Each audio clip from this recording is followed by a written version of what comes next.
A lot of this isn't going to make sense to you, and I'm sorry about that. I'm just going to start at the beginning, with the house.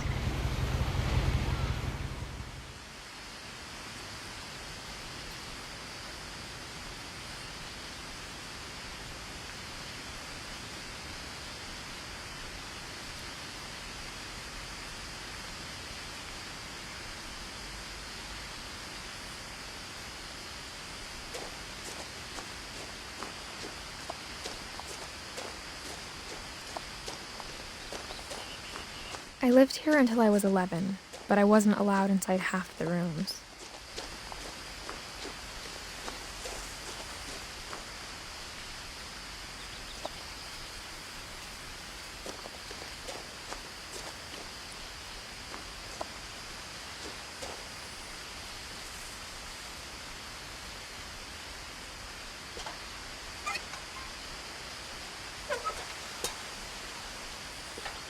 Inside the mailbox were bills from 7 years ago, marked urgent, open immediately.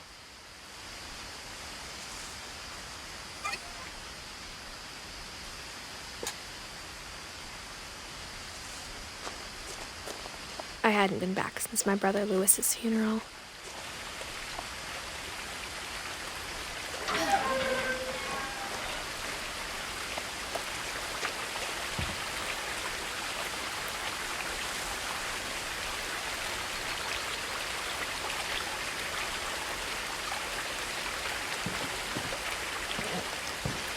In her will, my mother left me a key, but didn't tell me what it unlocked.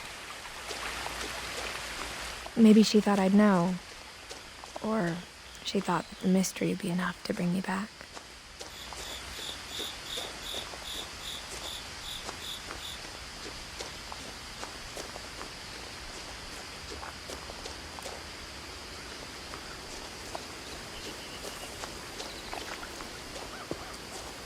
The truth is, even after I inherited the house, I never thought I'd come back to it.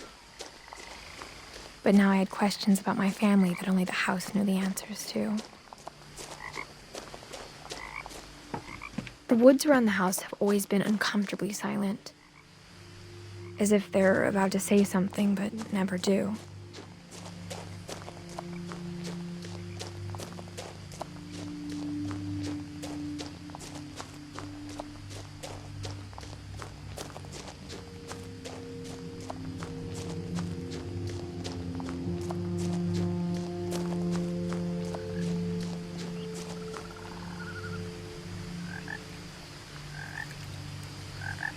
The house was exactly like I remembered it, the way I'd been dreaming about it.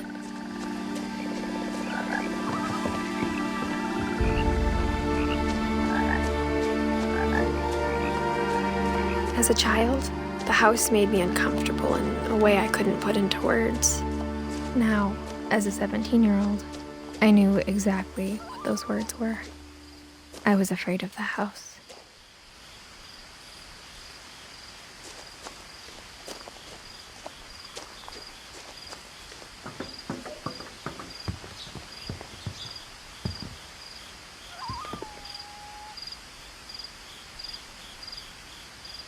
I hoped the key might unlock the front door.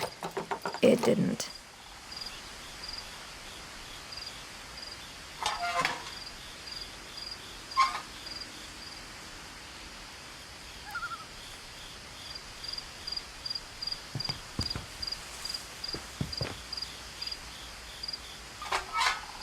Looking in, I felt like the house itself had been waiting for me.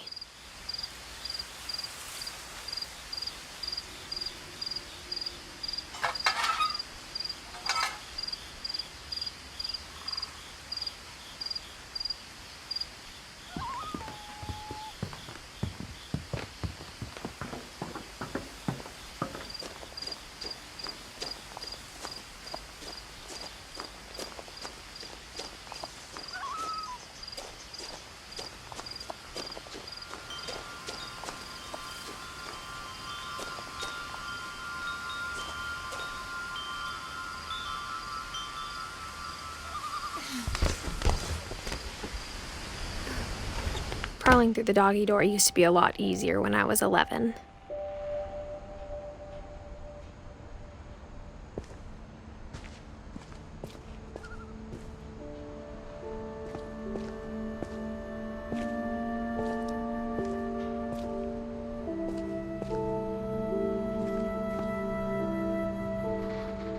The power had been turned off the night we left.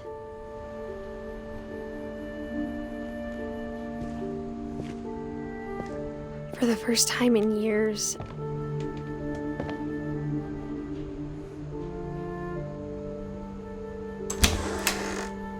I felt like I was home.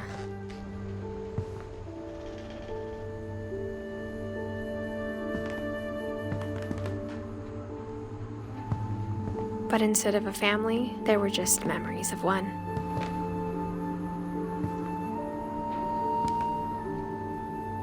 Like how only one restaurant would deliver to our house, so we had Chinese a lot.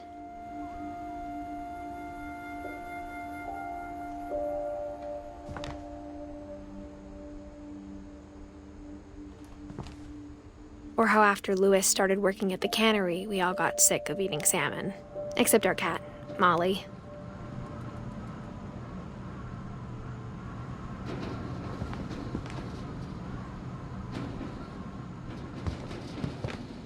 Nothing in the house looked abnormal. There was just too much of it, like a smile with too many teeth. Mom always told me to stay out of the basement, so I wasn't too surprised when the key didn't fit.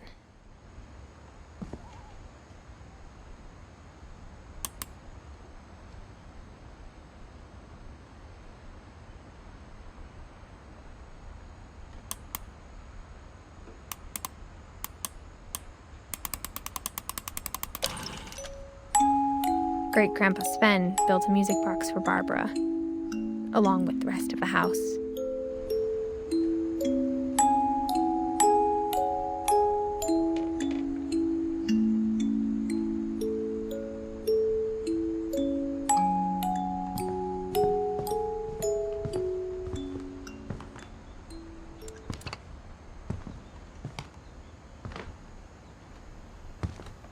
Even the fireplace had a story.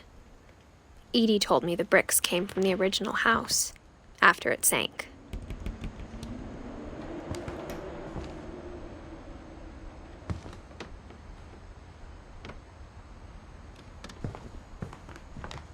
The table was still a wreck from the night we left.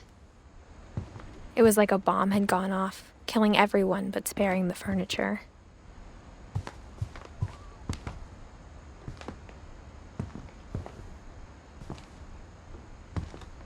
My mom was the only one of us who could imagine Great-Grandma Edie living in a nursing home.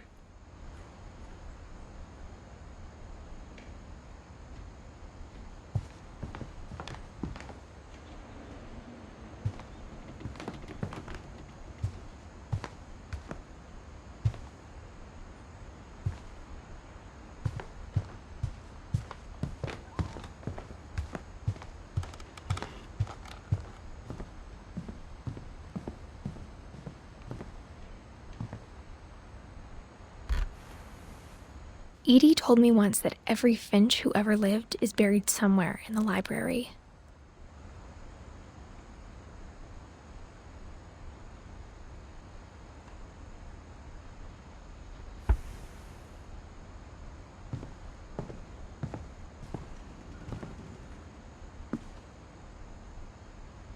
After Milton disappeared, Mom sealed up all the bedrooms.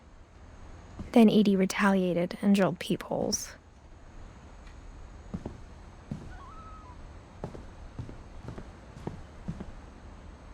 Whenever people ask me about my family, the first thing they always want to know about is Barbara.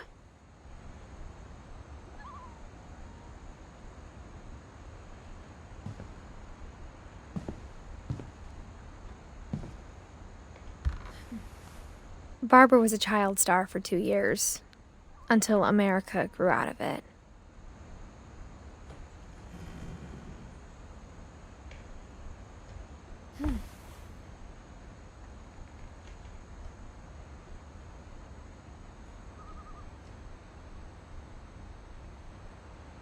Edie's father, Odin, built the original house.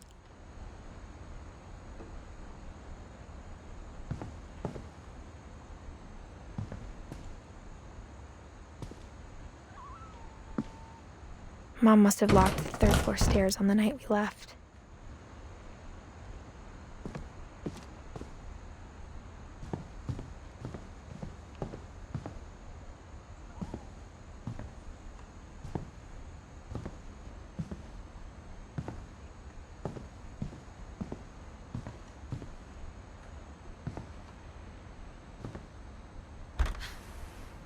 My Grandpa Sam spent 7 years sharing a room with his dead brother, Calvin.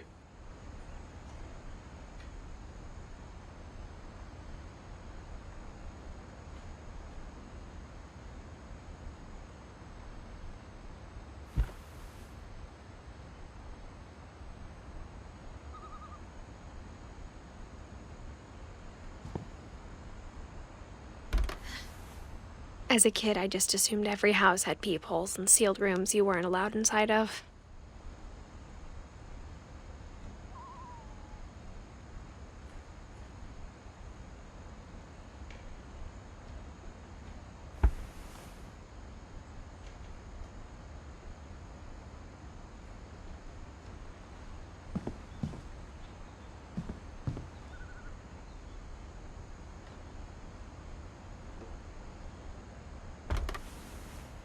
The last time I was in Edith Sr.'s room, I was 10 and she was painting my portrait.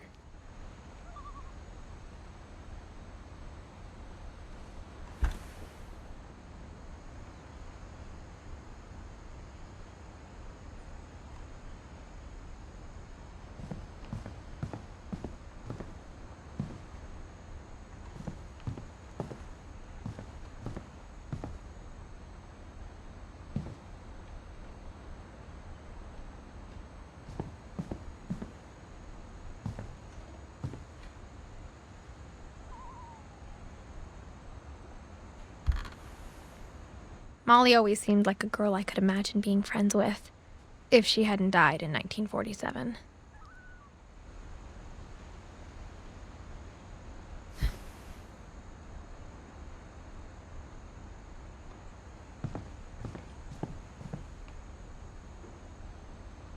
I spent a lot of time playing in Great Uncle Walter's room. I think my mom sometimes regretted not sealing it up. Lewis told me there were secret passages, but I never believed him.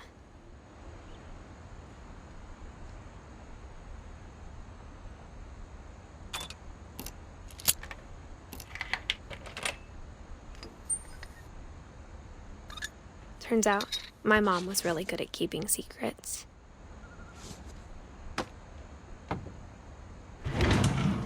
Now it was time to find out what my mom had been afraid of.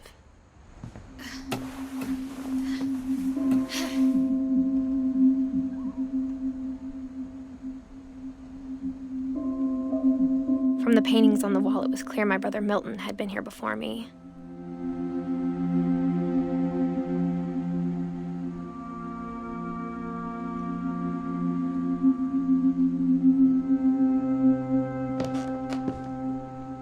Reading this, maybe it sounds like I had a plan.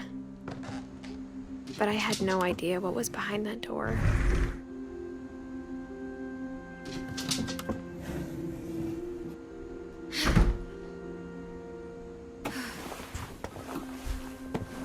Just like I had no idea where all this was gonna lead.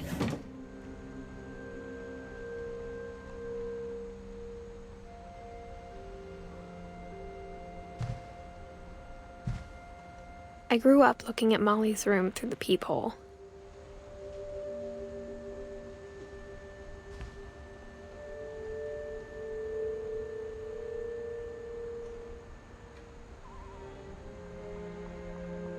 Being inside for the first time, I felt like I'd stepped behind a painting.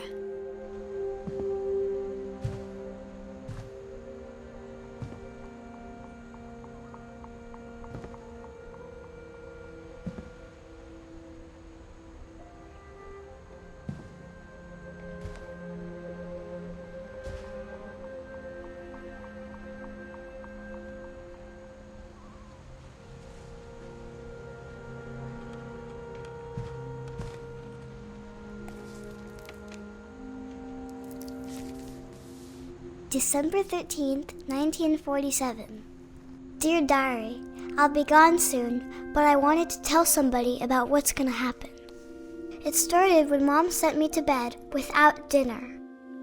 I woke up and I was starving, so I looked around for something to eat.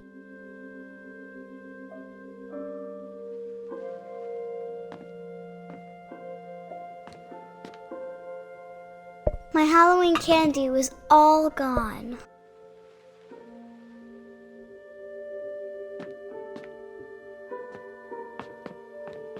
The gerbil food was dry, but I didn't mind it.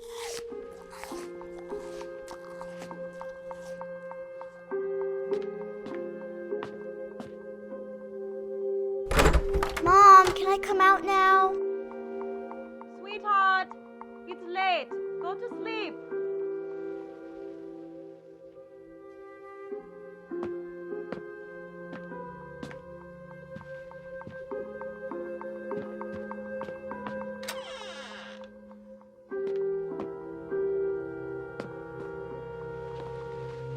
I kept eating and eating.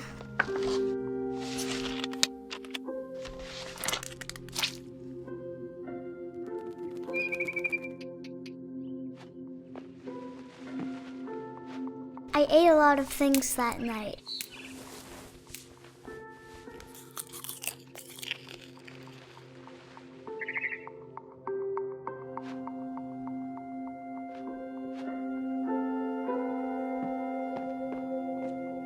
Then I heard chirping outside my window. It was a barn swallow going back to her nest. I reached out for her.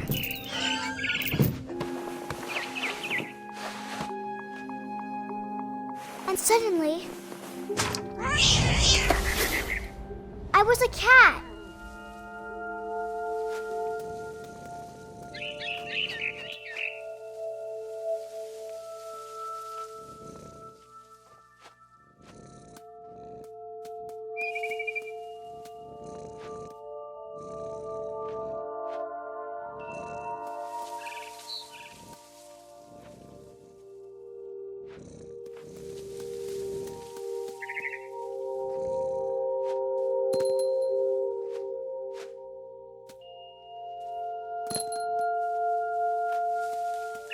I tried to be quiet, but the bird was really scared.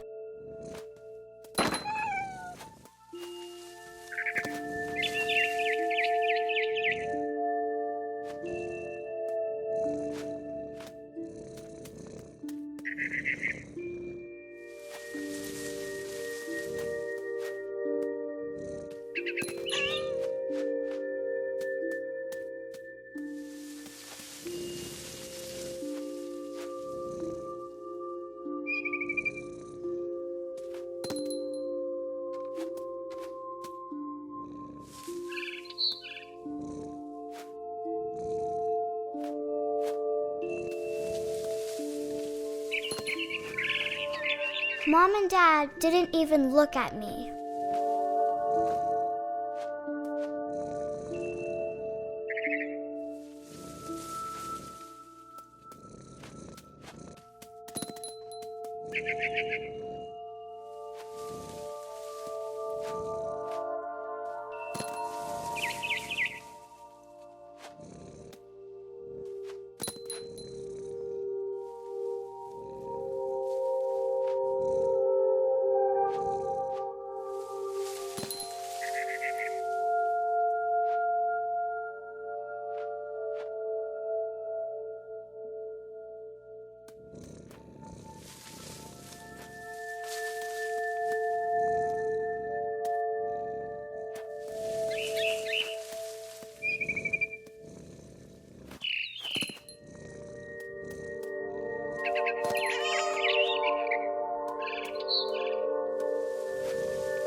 I jumped and I almost got her.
I could tell she was getting really tired. Now I was up in the big tree. I promised Dad I wouldn't climb it anymore. All I cared about was eating that mama bird.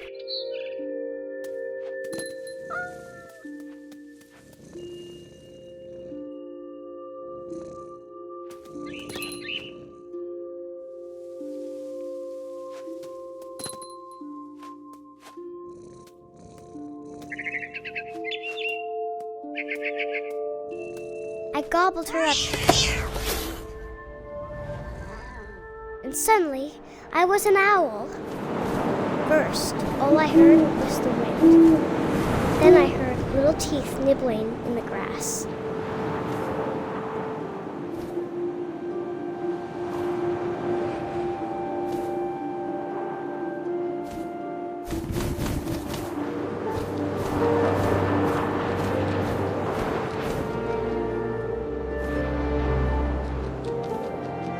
Rabbits.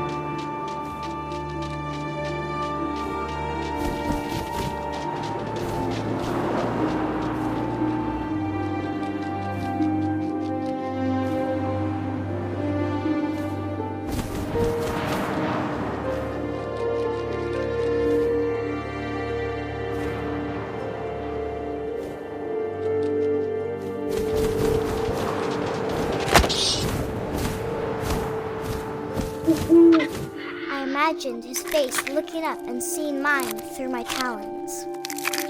I swallowed him up, and I didn't chew one bit. Then I flew off to find something bigger.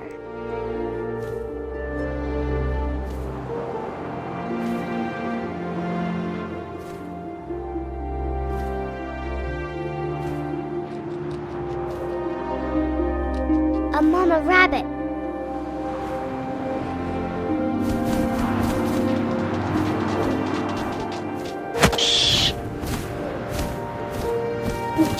almost too big to carry. I started choking, but I couldn't stop eating. And suddenly, I was a shark!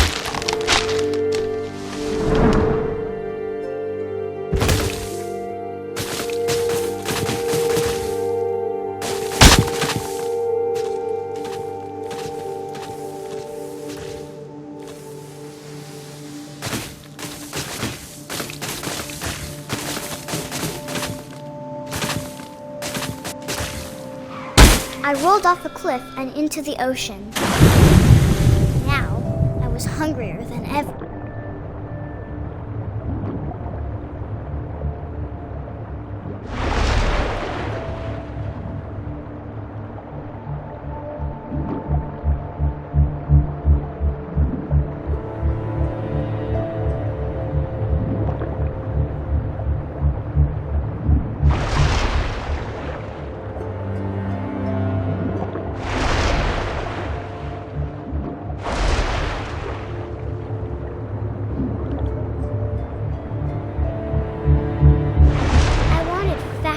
Juicy seals.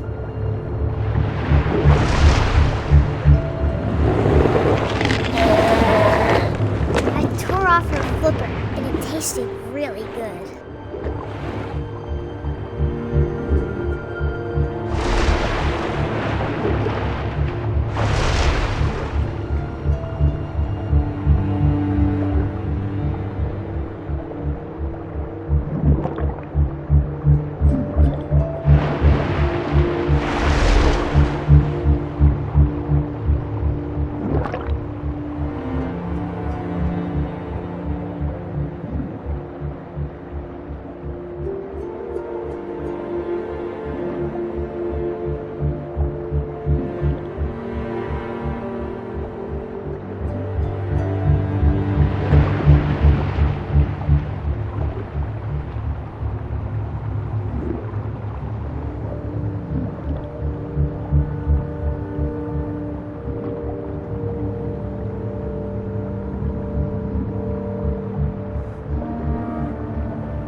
Grabbed on tight. And when I was so hungry, I jumped out of the water. When I opened my eyes, everything had changed.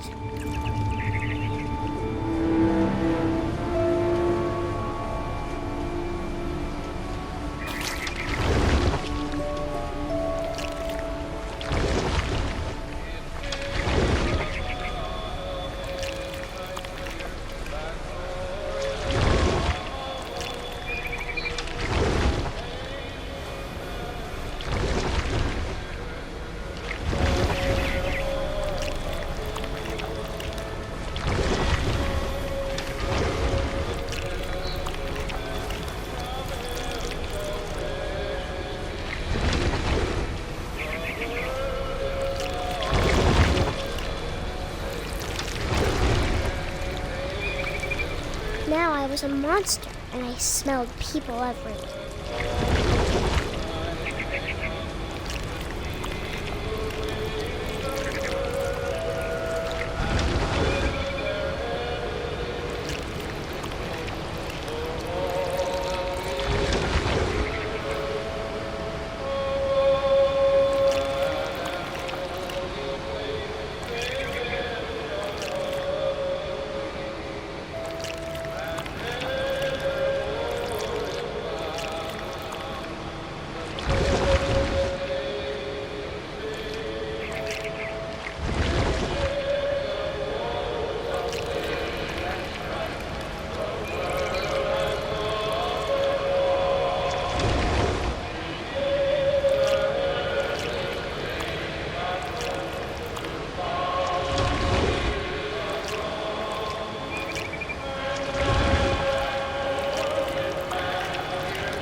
was big, but I moved real quiet.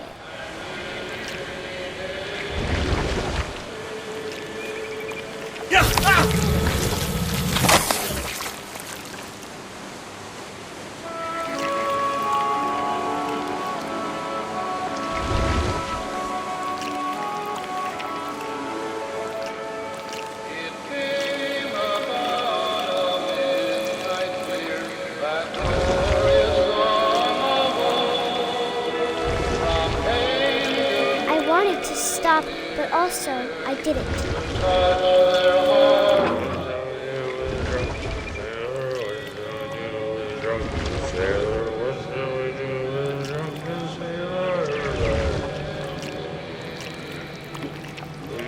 Belly with a rusty razor, his belly with a rusty razor, his belly with a rusty razor, right in the mud.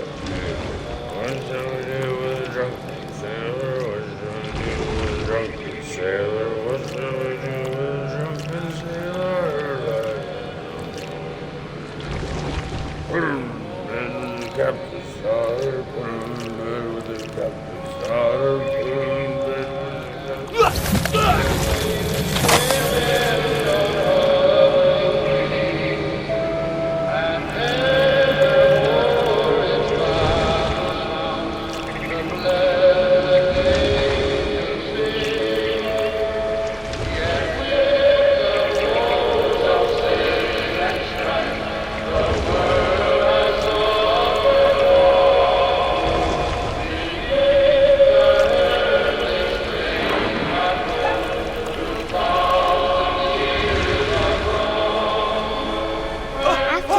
Passenger, I was still hungry. And to cross the water, I smelled something new. Something I had to have, so I swam towards it.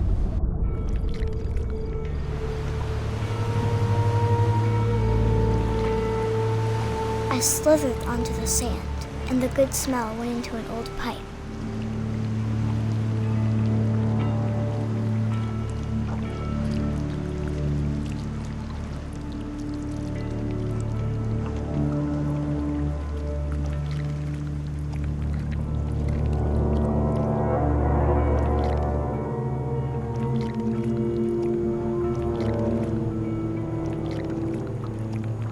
I got closer and closer.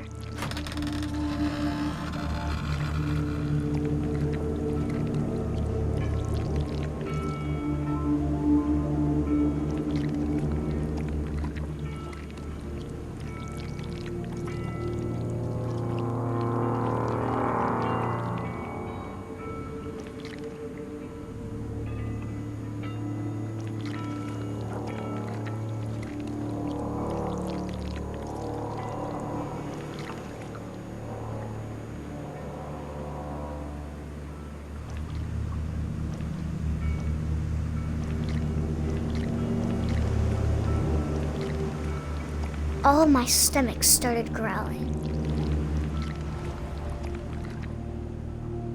And suddenly, I was me again. I held my breath for a long time, but I couldn't hear anything. I think it's waiting for me to fall asleep. But it's not going to wait much longer. It needs to feed, and we both know I will be delicious.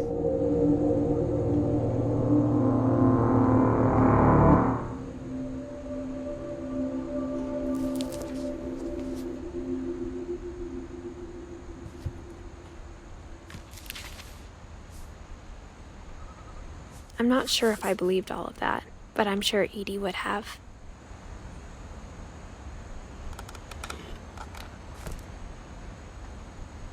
I got the sense Edie had spent a lot of time here, before my mom sealed the doors.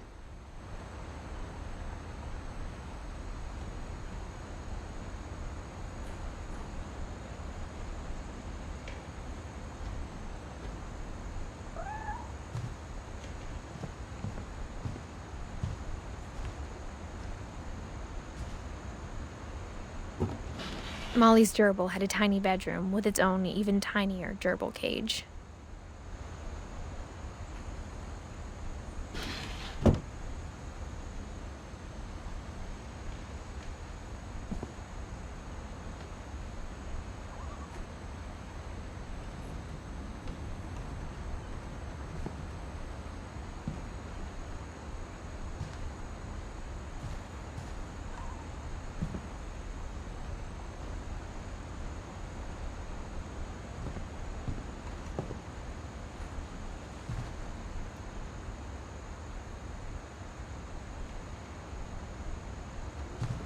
I can't describe it, but I felt like some part of Molly was still here.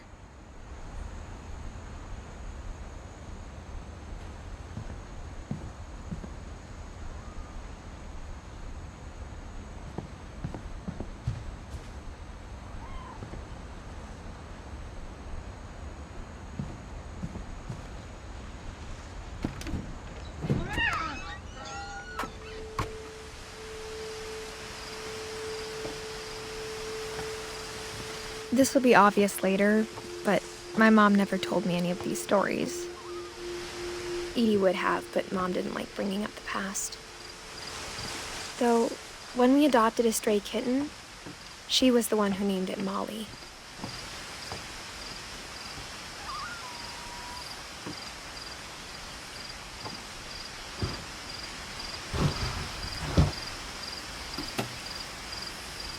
I spent a lot of time in Great-Grandma Edie's room.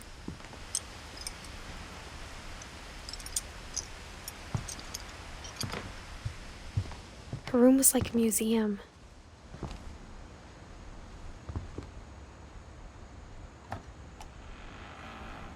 For 500 years, the Finches have been famous throughout Norway for their fortune and misfortune.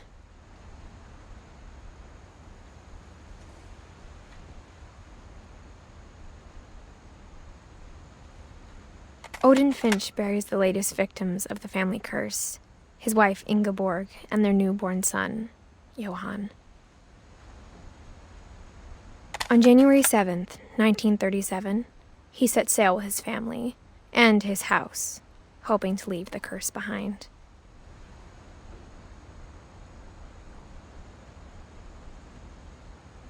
But 40-foot waves off the coast of Washington send the house and Odin to the bottom of the sea.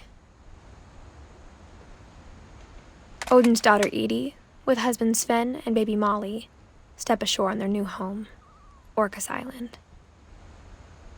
Odin Finch is the first to be buried in the new family cemetery. His daughter Edie is already dreaming of a new Finch house.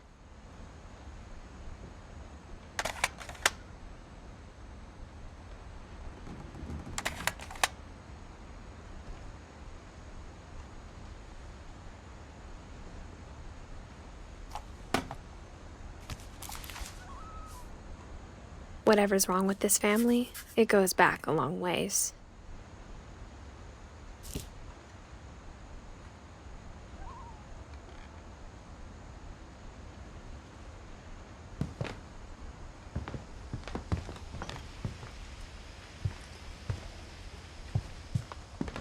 Even in her 90s, sometimes Edie seemed a lot younger than my mother.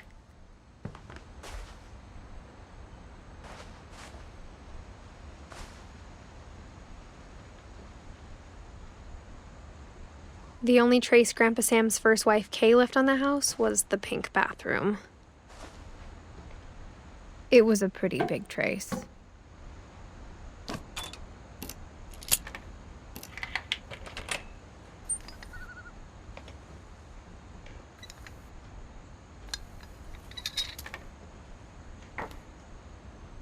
There's a secret in this bathroom. It's in the last place you would look. It isn't in the cupboard. It's hidden in this book.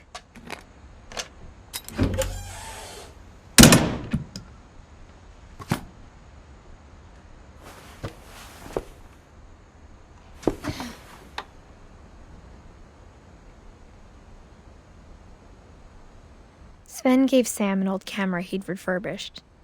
He never put it down.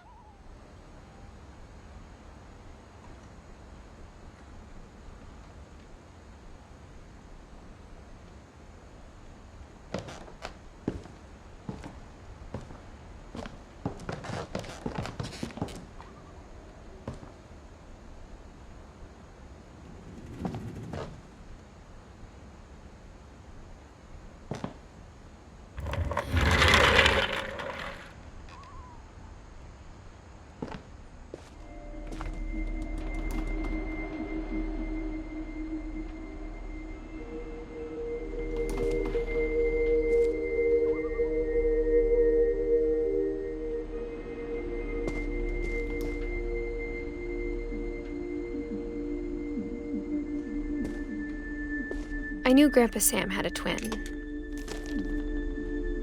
and that he never talked about him.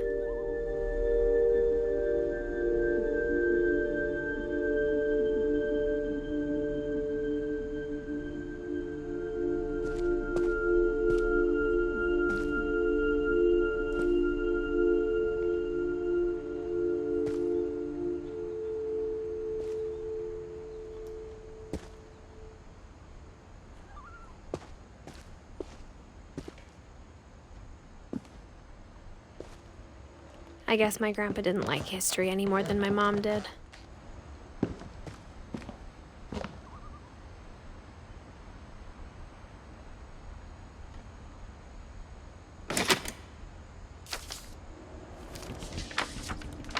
How I Want to Remember My Brother by Sam Finch. The thing I remember is that when he made up his mind, that was it.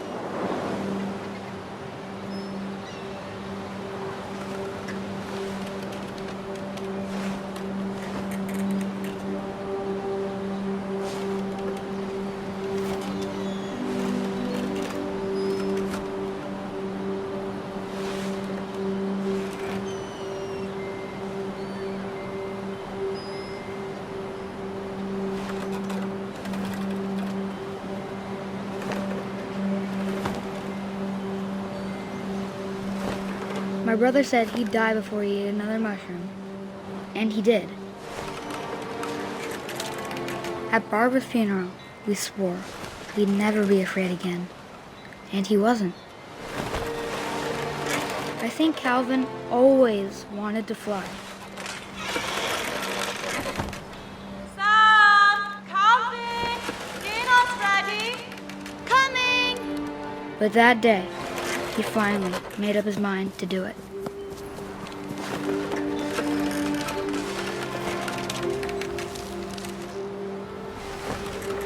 I told him going around was impossible.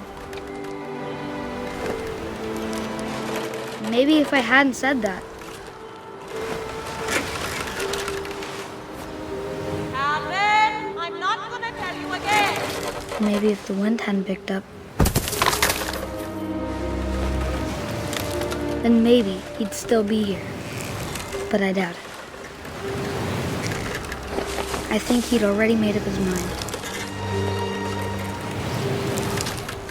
That's what I want to remember about my brother.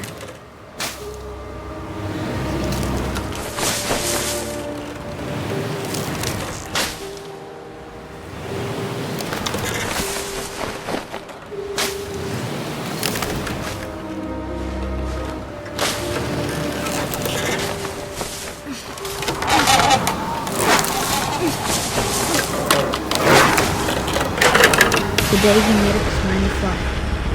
And he did.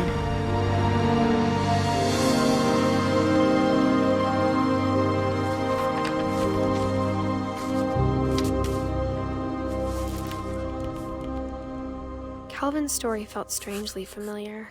When I was younger, I remember trying to do the exact same thing.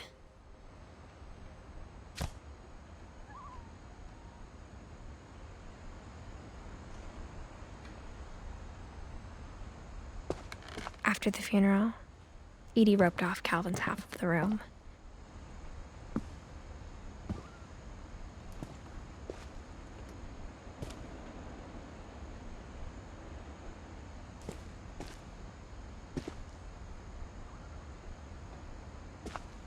Mom said Grandpa Sam enlisted at 18 and never set foot in the room again.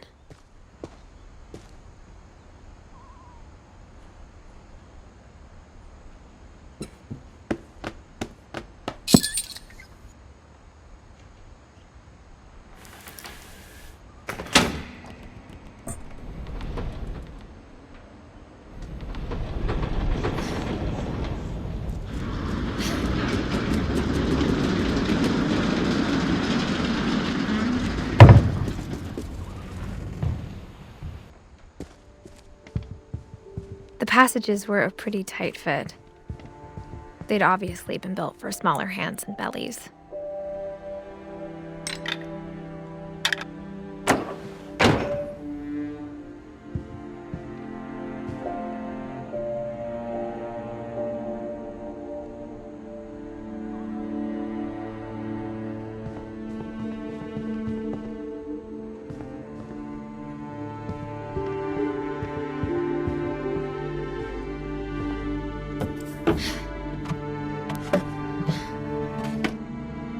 Growing up, I always thought of Barbara as a child star.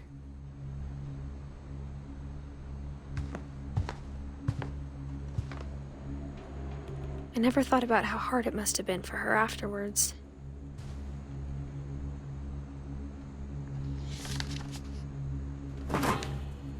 Of all the stories people wrote about Barbara's death, I'm surprised Edie saved this one.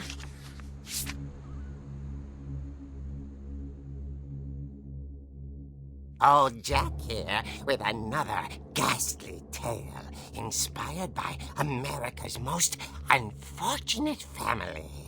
I'm calling it The Surprise Ending of Barbara Finch. As a child star, Barbara was famous for her scream. Now at 16, she was all washed up. A has-been. But in a lucky break, she'd been asked to perform her signature scream at a local convention for monster movie fans. It was just the boost her career needed. Unfortunately, her scream hadn't aged well. Getting better. I think you just need the right motivation. Her biggest fan and current boyfriend, Rick, was about to demonstrate when... Now that was a great scream. It was Barbara's father, Sven. He'd slipped into a table saw and had to be rushed to the emergency room. So Barbara got stuck babysitting her youngest brother, Walter. Her convention comeback was cancelled. Okay, I'm hearing frustration, but I'm not hearing terror. What if I tried... A gang of hoodlums in Halloween masks have been terrorizing Orcas Island tonight. Police are urging residents to... That came from the basement. You're right! Also, I loved your delivery on that. Why is your basement door locked? Because my dad likes making puzzles and secret passages. There's a key hidden in the music box. The secret is to keep winding and winding until finally the key pops out. Thanks, babe. I'll be back in a sec. 20 minutes later, Rick hadn't returned. So Barbara went to look for him, right on cue. She reached for the music box.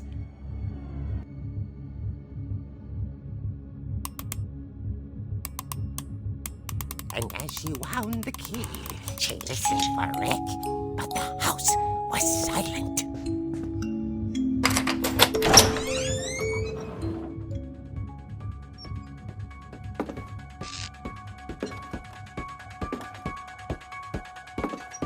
She found Rick's crutch and imagined the worst.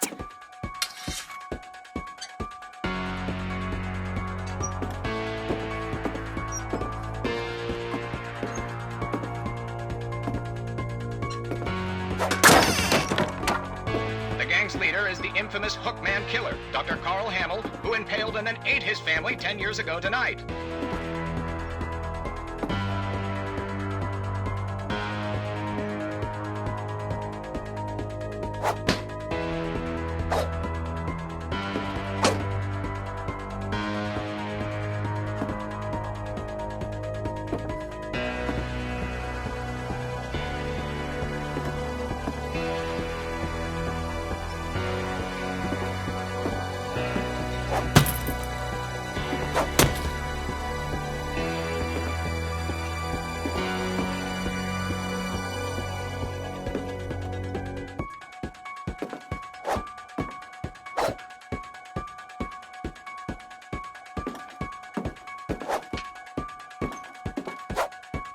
The old fridge rattled and grew still.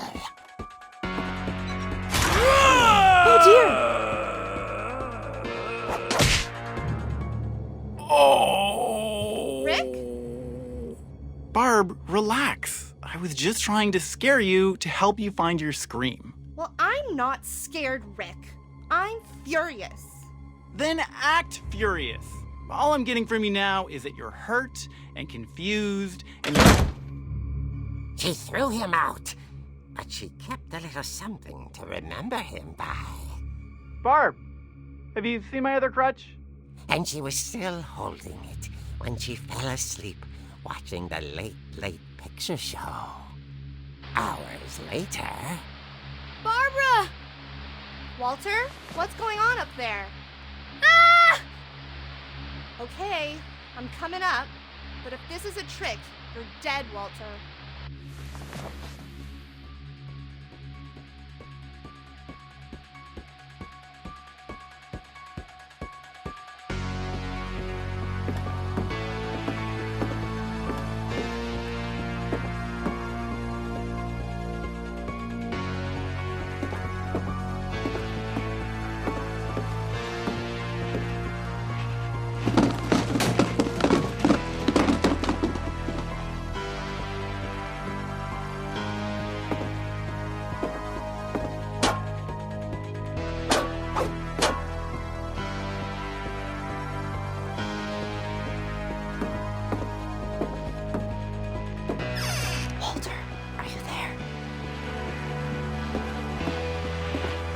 Walter had vanished, but his bedside radio was still on.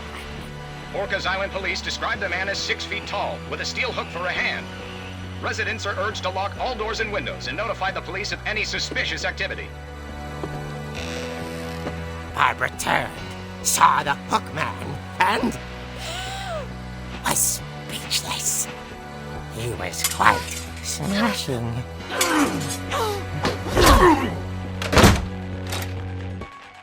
And here he was. He couldn't get enough of Barbara. Okay, Barbara, there's gotta be another way out of here.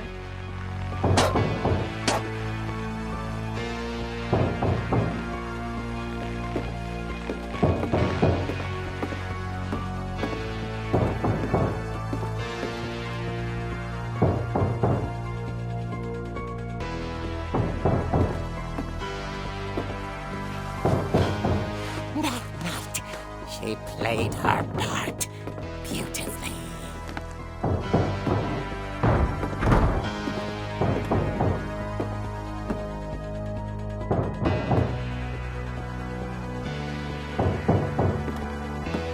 She thought about abandoning Walter, but just couldn't do it.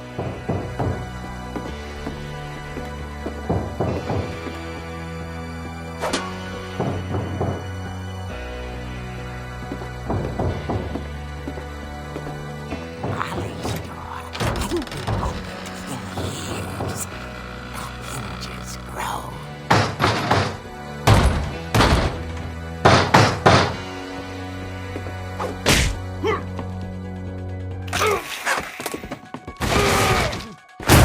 He wasn't moving, but she sensed the story might not be over yet.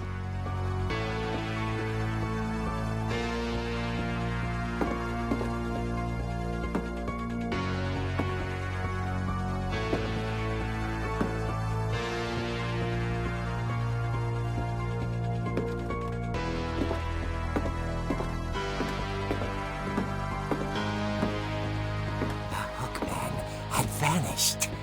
She listened for his breathing, but all she heard was...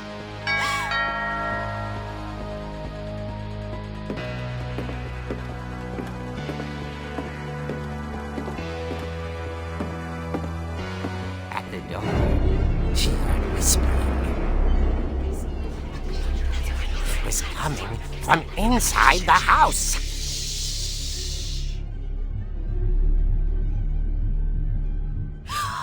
Oh dear. The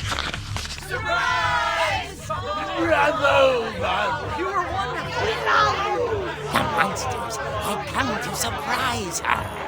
For Barbara, it was a dream come true. Then she saw what kind of monsters they were, and she realized what was about to happen. She was going to be famous. And with her final breath, Barbara Finch gave the performance of her life.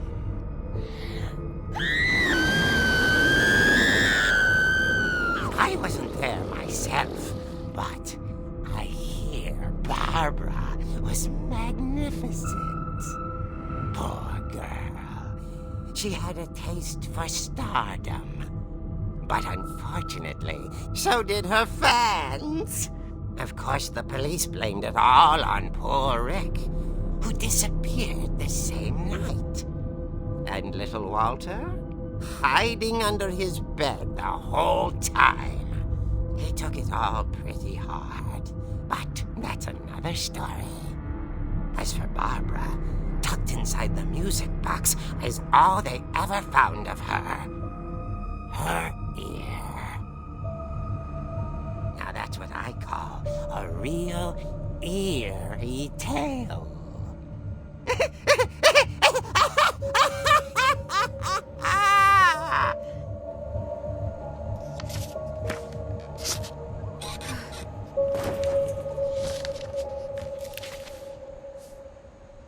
Edie told me all Barbara wanted was to be remembered, as absurd as that comic was.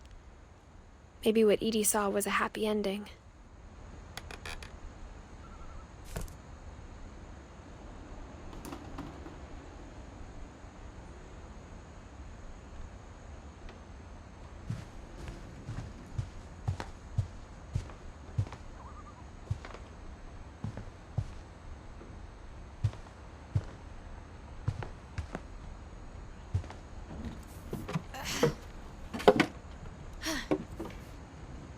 I guess now I know why Mom didn't like me playing with the music box.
Mom said the basement was off limits, unless I wanted another tetanus shot.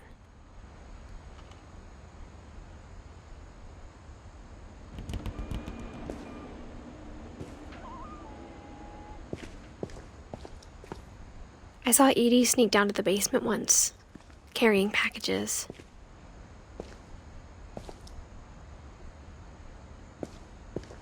I thought maybe she was hiding presents.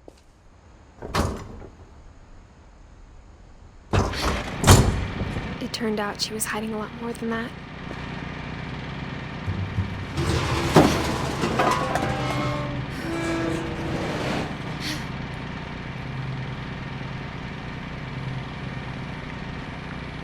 I remember asking Mom once about where Walter had gone.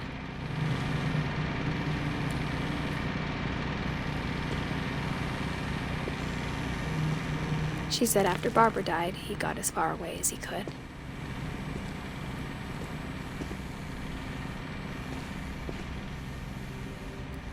If there's a pattern in all these stories,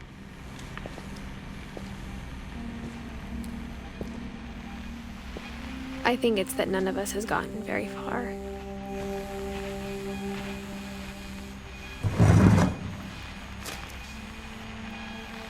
Goodbye, everyone. I can't believe I've been down here for 30 years.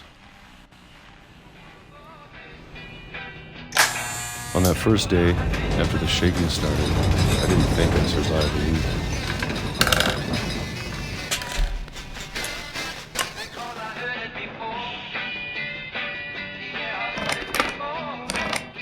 But after a few days, I settled into a routine. That's what kept me sane.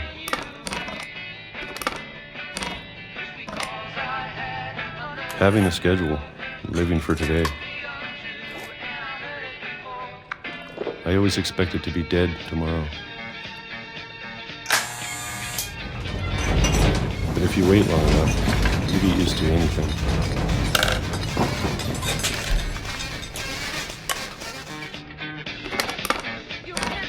Even a monster on the other side of the door starts to feel normal. Almost friendly.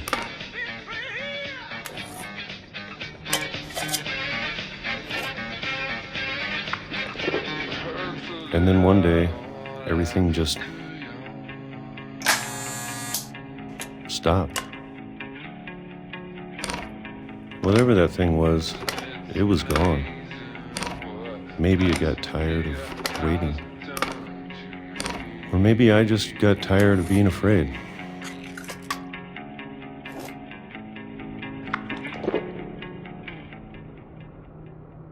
It's been a week now, the longest in 30 years.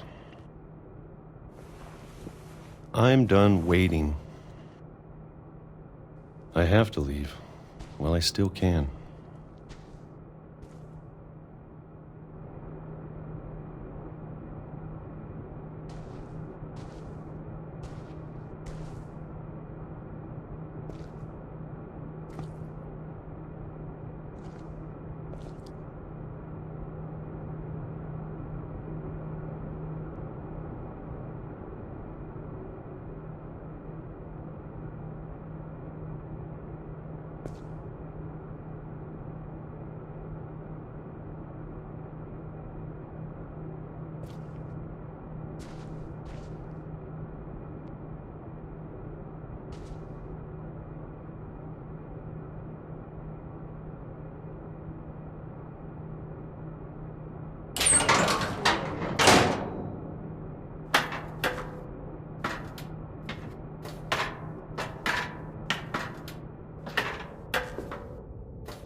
I know it's out there, somewhere. Whatever killed Barbara and Molly and Calvin.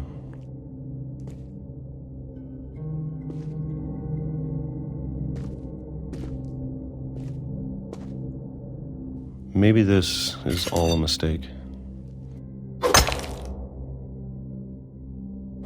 But I need to stop living the same day, even if it kills me.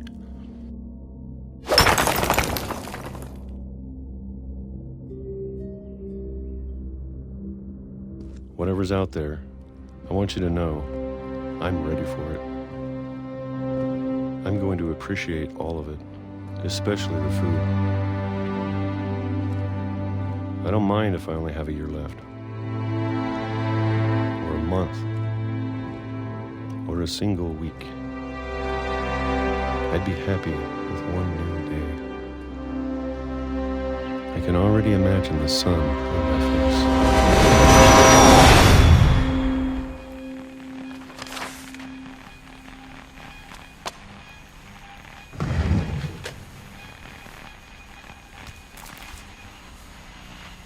Walter died when I was 6.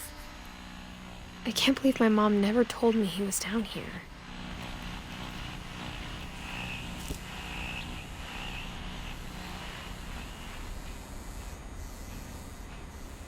I'm sure my mom was trying to protect me.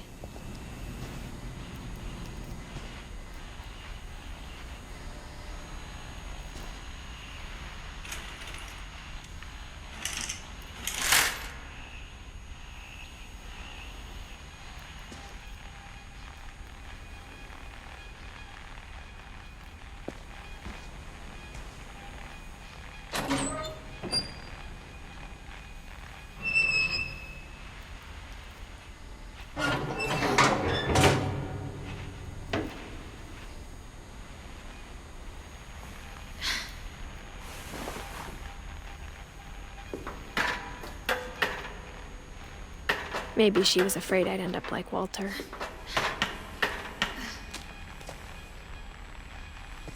But if she never told me about an uncle under the house, I can only imagine what else she was hiding. I don't want to make the same mistakes she made. Trying to bury something that's still alive.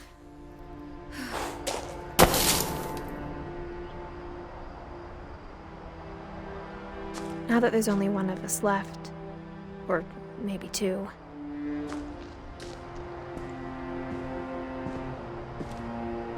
I thought it was time I heard the stories for myself and found out what happened to everyone else. But now I'm worried the stories themselves might be the problem. Maybe we believed so much in a family curse, we made it real.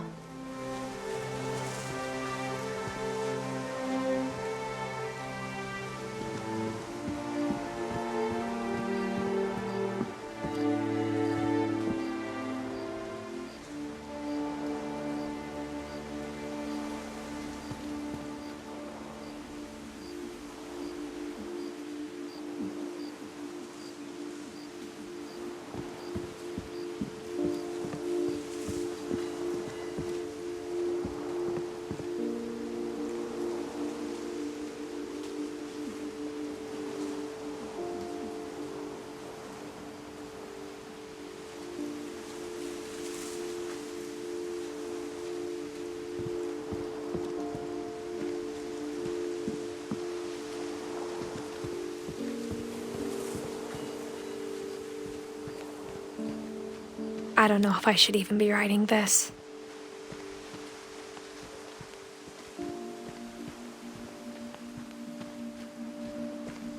Maybe it'd be better if all this just died with me.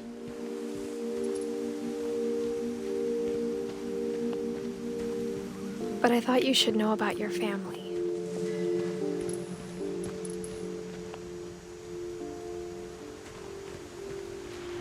And the history you're a part of. Though to be honest, I feel as lost as you probably do right now.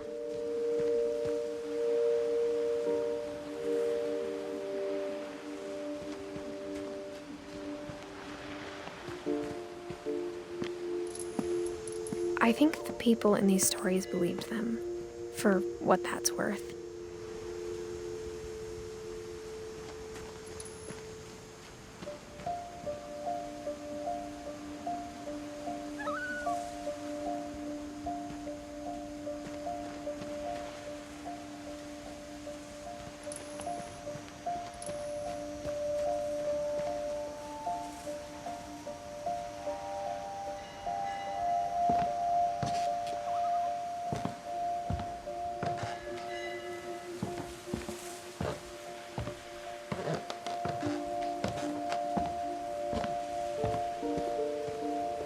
And when you look at the house, that history of imagination and stubbornness and madness, any of it seems possible.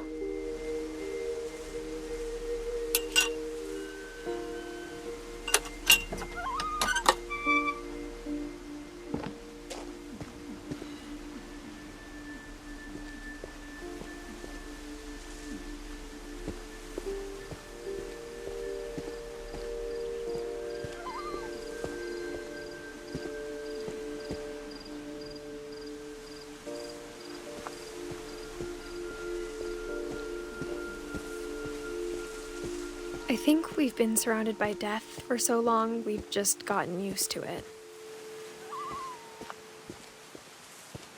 What kind of family finishes building a cemetery before starting the house?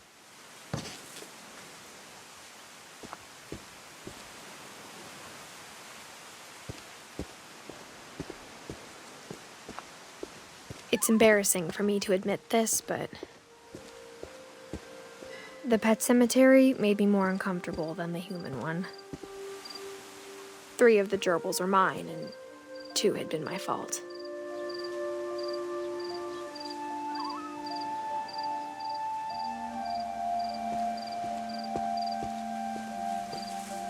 Sven built the house, but it was Edie who designed the cemetery.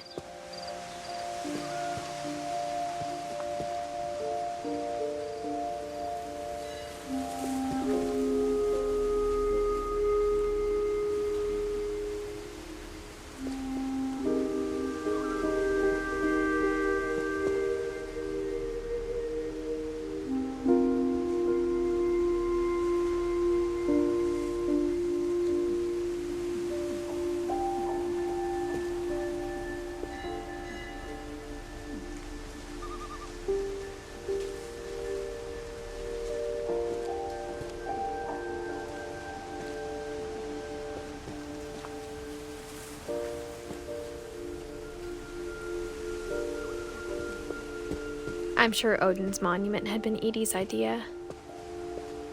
My mom was always trying to move on, but for Edie, the past never went away.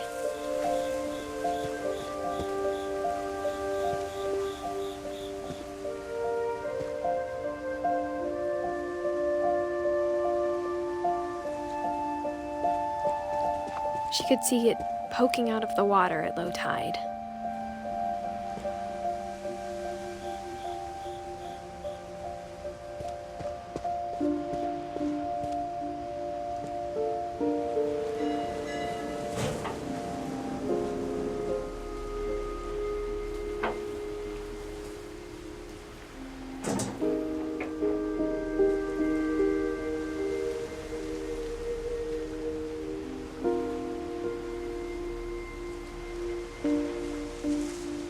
Edie said she dreamed about the old house every night.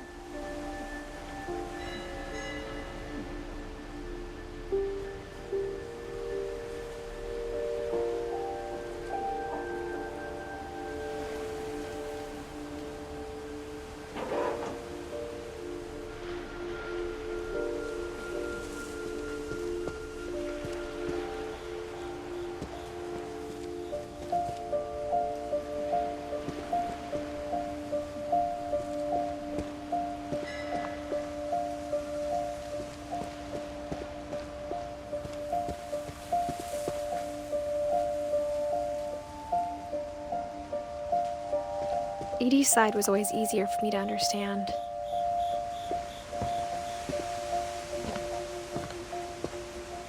But the older I get, the more I can see where my mom was coming from.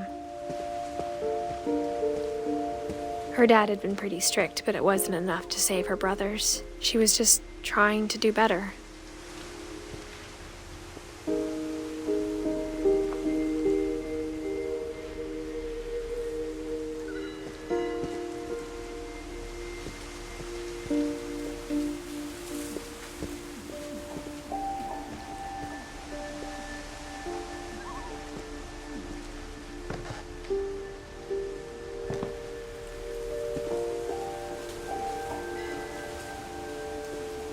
She lost 2 of her brothers, just like I did.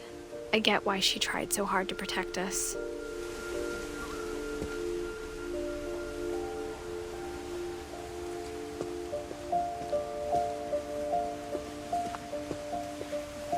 There's so many things I wish I could ask my mom now.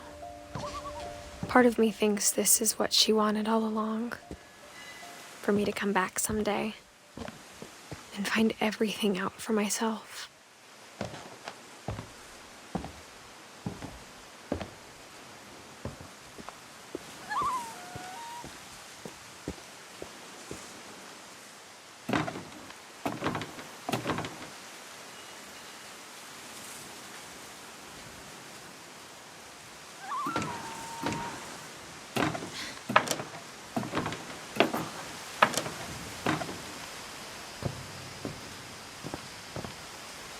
But looking back on it now,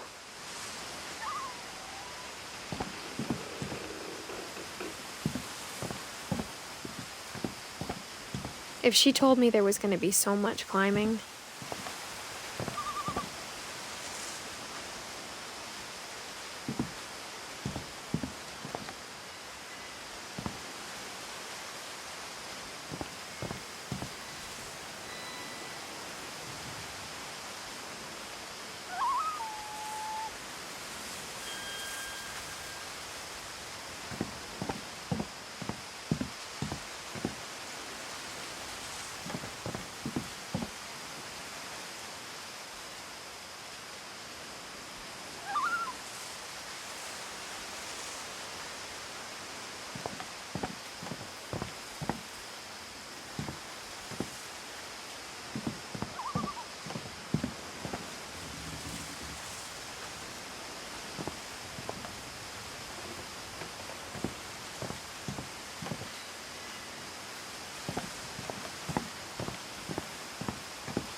I never would have come when I was 22 weeks pregnant.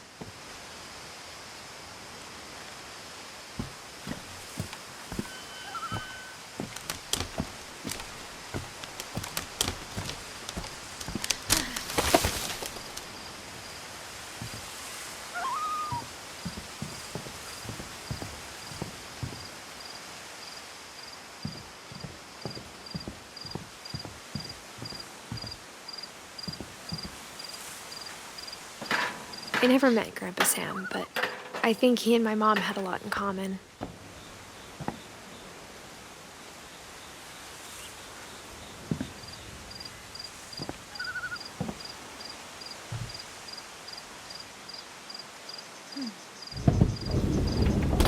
They were both pretty intense.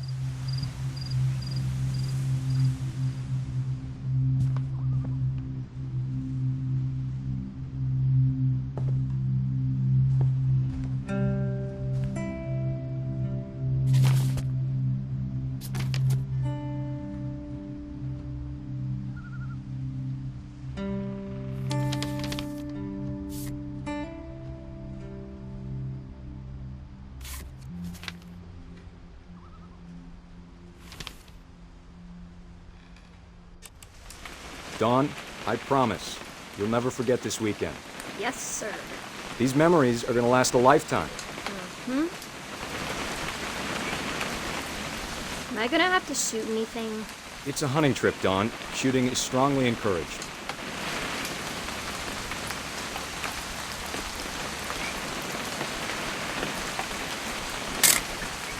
Shouldn't we be leaving?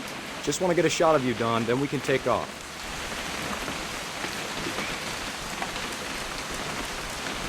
What? Perfect. It's gonna rain the whole weekend, isn't it?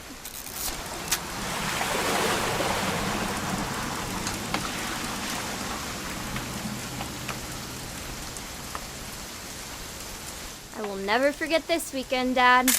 That's the... Okay, got it. I'm gonna take some pictures, okay? Just be careful. That camera's older than you are.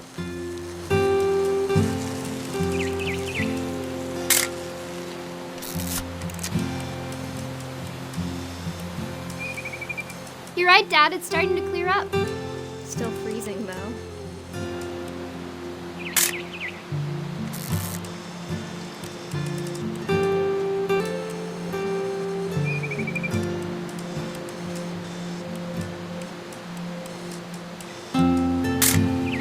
Aw.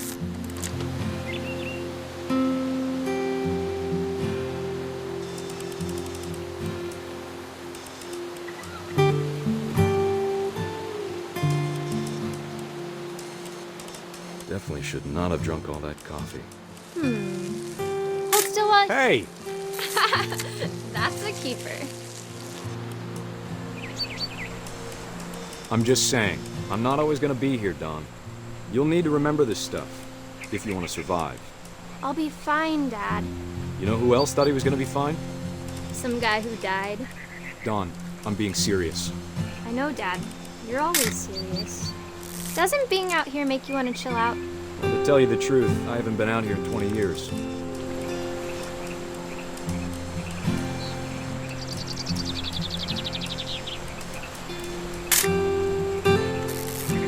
Last time I was with my brother Calvin. Man, that was a great trip. Your grandpa Sven taught us how to fish, how to build a fire. Dad! Good eyes, Dawn. Before you take the shot, let me get a picture of you.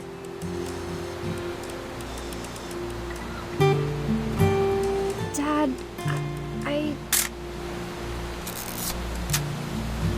Let me get behind you. do I have to do this? Dawn, you don't have to do anything. Great shot, Dawn!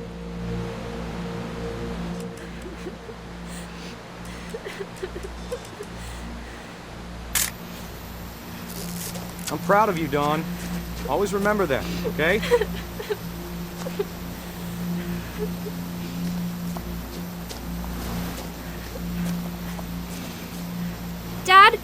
It's twitching. I think That's it's totally so... normal, Don. Just focus on the camera. Try not to think about... Dad!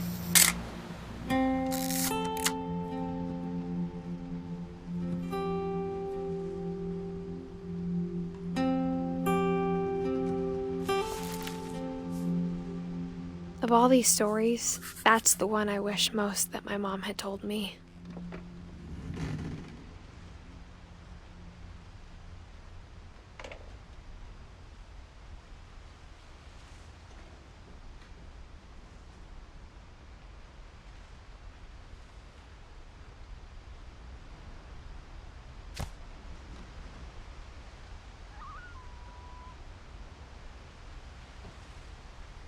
Sam spent his life shooting photos, but Mom said he got nervous being in front of the camera. I guess we're all afraid of something.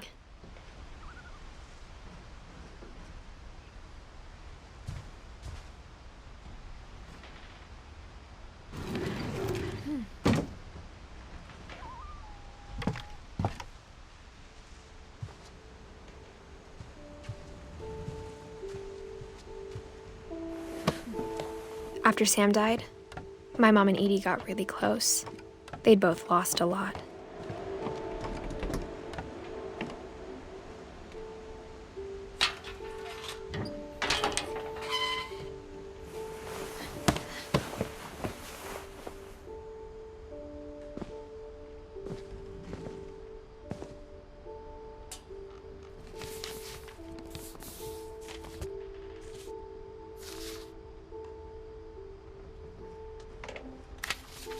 Dear Kay, do you remember the way Gregory used to laugh when he thought he was alone? Like something funny was happening, but only he could see it. I think he saw things the rest of us don't.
can't imagine my mom ever writing poetry, and yet...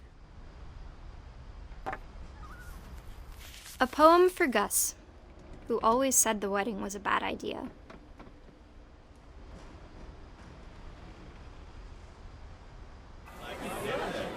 Our father never hit us kids, at least not very hard, before the day my brother said with teenage disregard that he'd be dead before he'd see a wedding in our yard.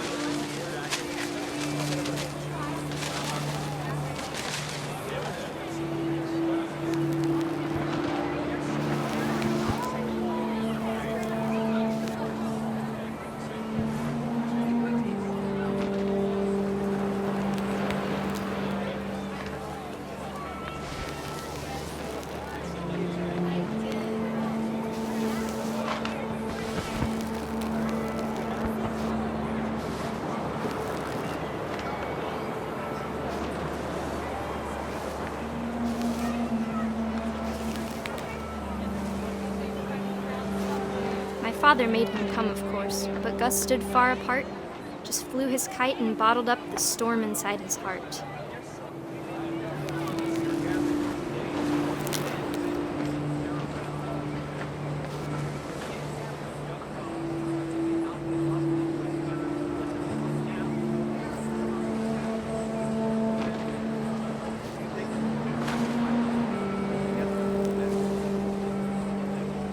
I tried to talk him out of it, but though he'd never met her, "We don't need a stepmom," were the words that I now pronounce you husband and wife.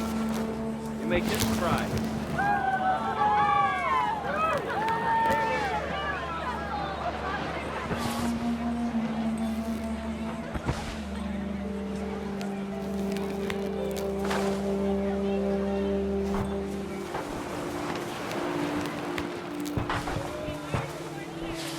When the time for photos came, Dad ordered him to come here. But Gus declined, and as a sign held up his middle finger.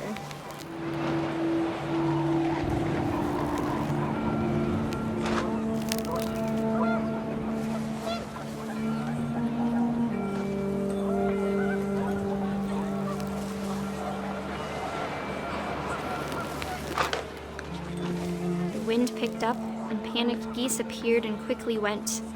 But all the humans did that day was go inside the tent.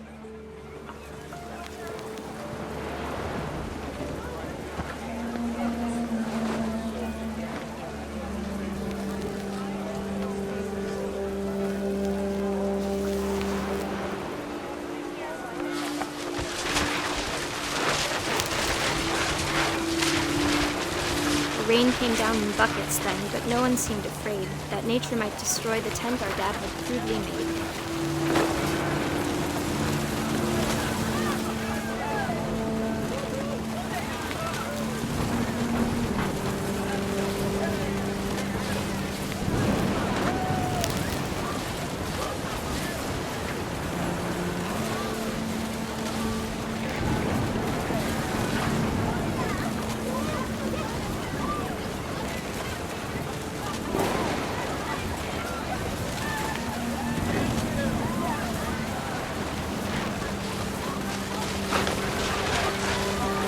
Thunder sounded much too close and full of angry power, but all my father said to this was, "Make the music louder."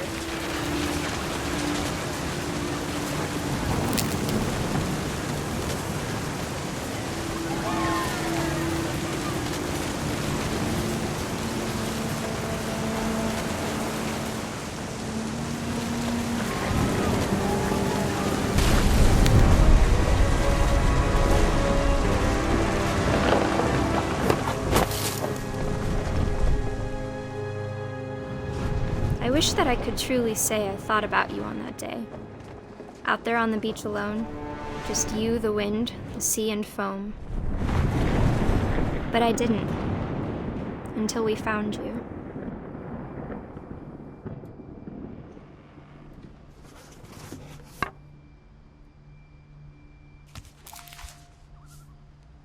She never talked about him, but Mom told me once if I was a boy, they were going to name me Gus.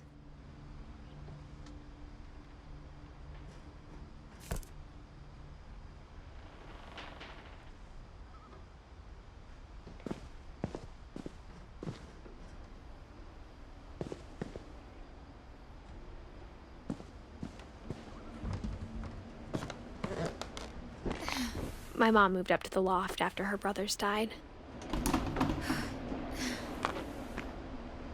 At the time, it was as far away as she could get.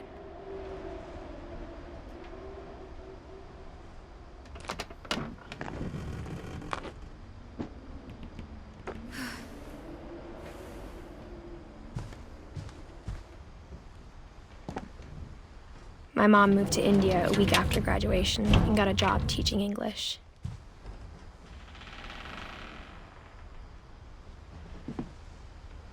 She spent a summer building houses in Calcutta, where she met my dad, Sanjay.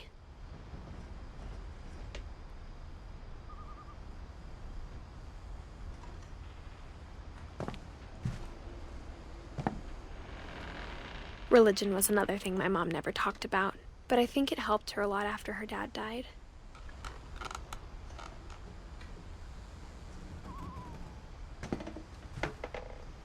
Louis was born a year later.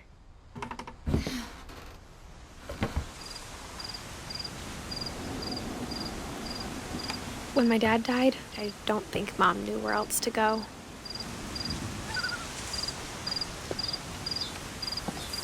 I'm sure Edie was happy to have her back. The house had to get a little bigger, but Edie was used to that. And for a while, things were good, almost normal. But it didn't last.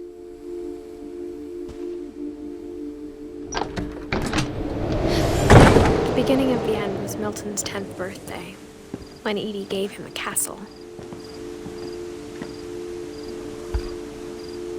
After Milton disappeared, the only thing he left behind was a room full of paintings.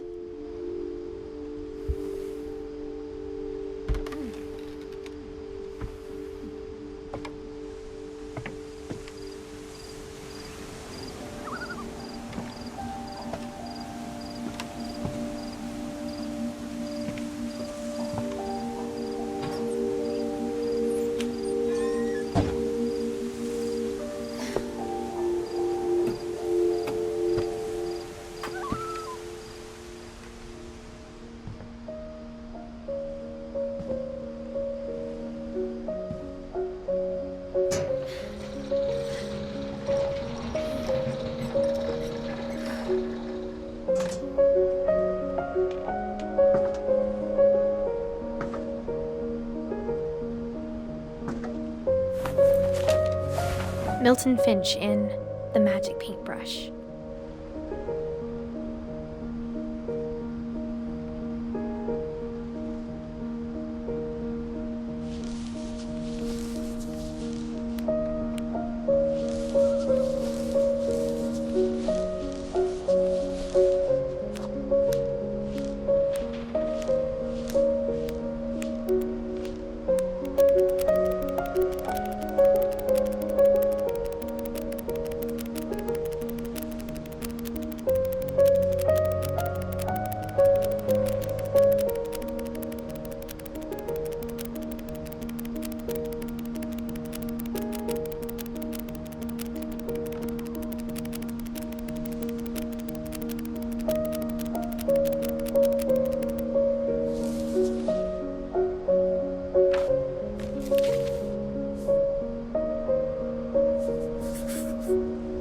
I was 4 when Milton disappeared.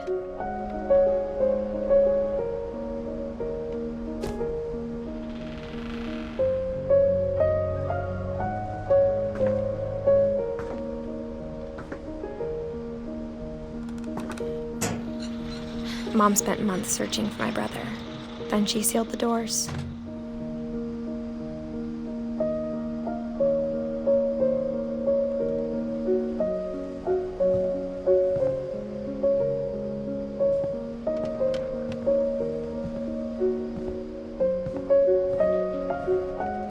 Whatever Milton had found in the house, Mom didn't want it getting out.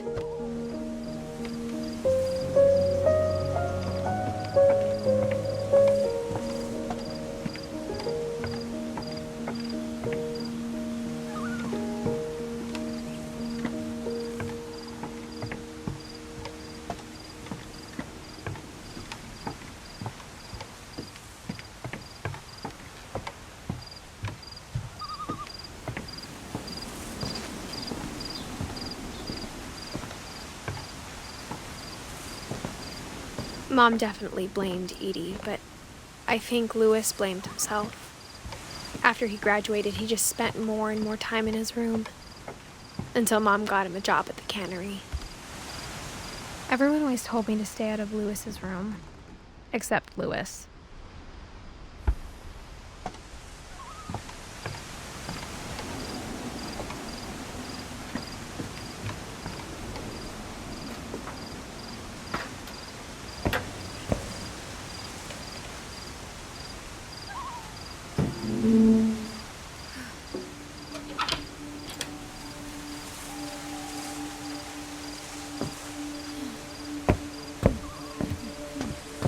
Louis's room smelled very, very familiar. That part of him lived on. Louis and I spent a lot of time playing games together, but he was surprisingly bad at them. He died a lot.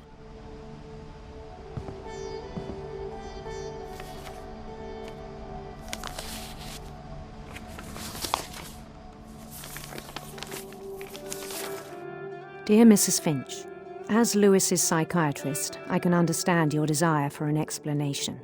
As I see it, the trouble began in January, shortly after we convinced your son to seek treatment for substance abuse.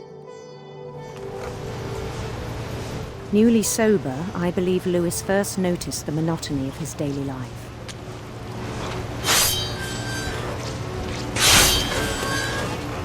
He kept working at the cannery, but he withdrew part of himself. In our sessions, I saw the same behavior.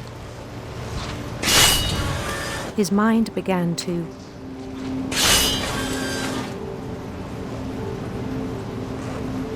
wander.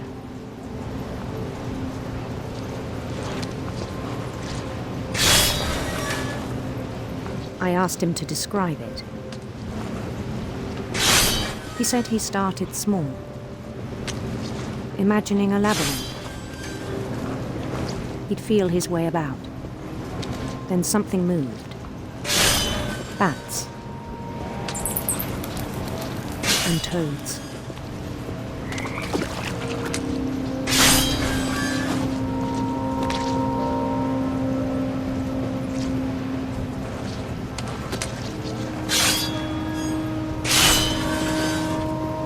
And things that have not names.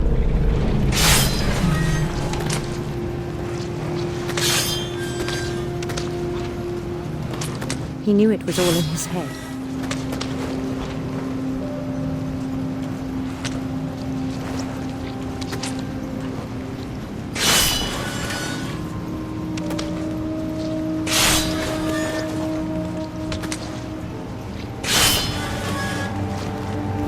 But he took it very seriously. I had hoped he'd find himself.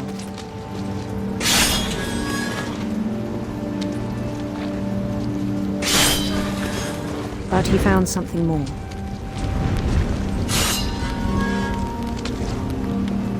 I worried about him then. Daydreaming at the cannery, I spoke with his boss. But he said Louis had become a model employee. Methodical, tireless, focused. Like a whole new Louis. So I let him go on.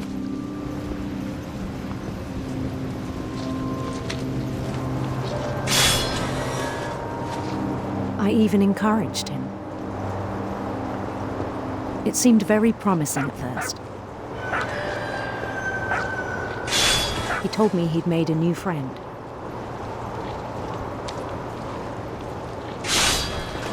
On the edge of a city he named Louis Topia. He built the city up slowly, brick by brick. Then he made musicians.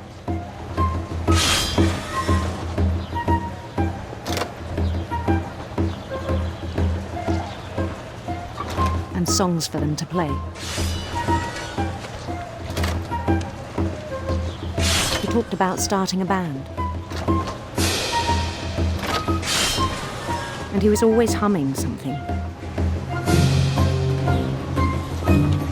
every day his imagination grew stronger.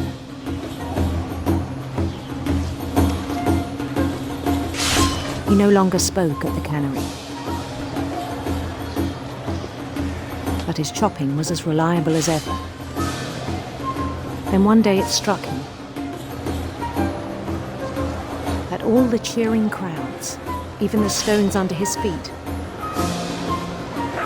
were all in his imagination, so he could do whatever he wished.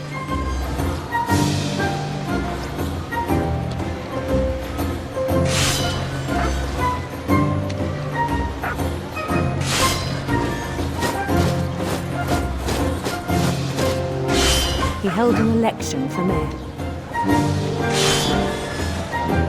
and he won.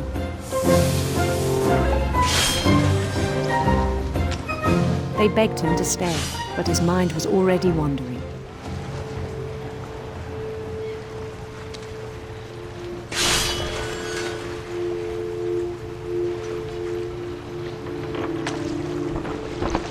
It became a game for him.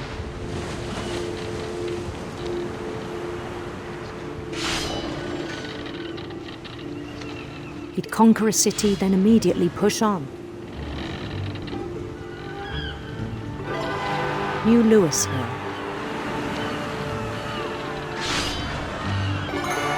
St. Louis. He started drifting away from our reality.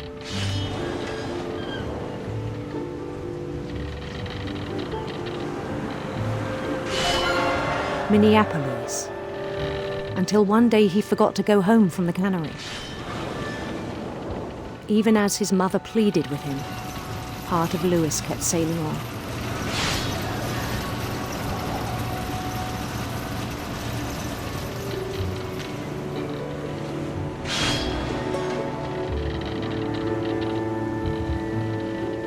In Louisburg, he heard rumors of a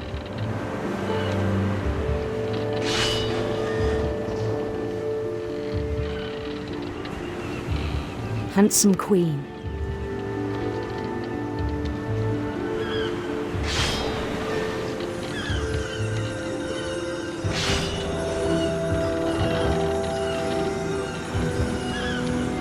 The queen was on her own quest for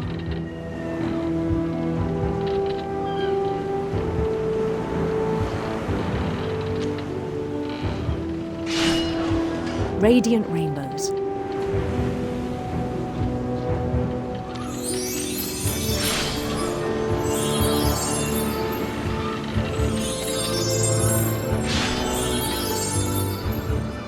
He followed the sound of her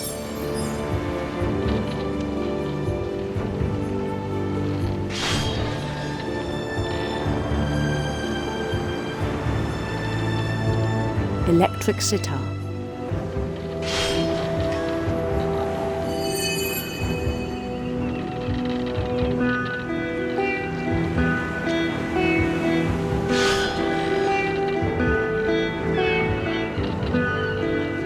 His chase led him to a golden palace east of the sun and west of the moon. Even then, his logic remained sound.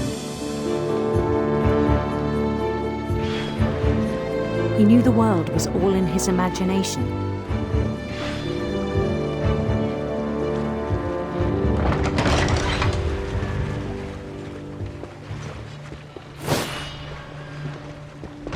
But he was so proud of having created it.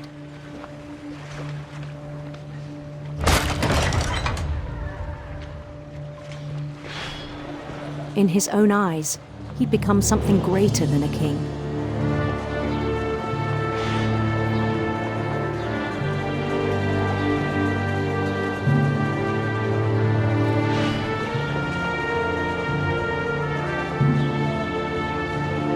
For someone who'd never known success in the real world, I think it was overwhelming. And then it struck him that the real Louis was not the one chopping salmon, but the one climbing the steps of a golden palace.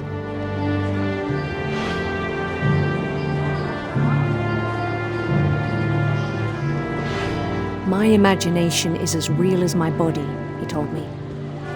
was hard to argue with him.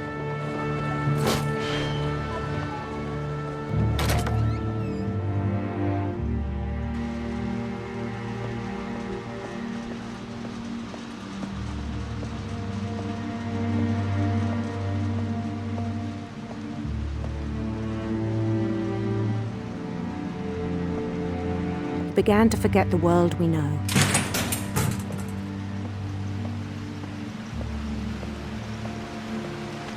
I think it pained him to remember Lewis, the cannery worker.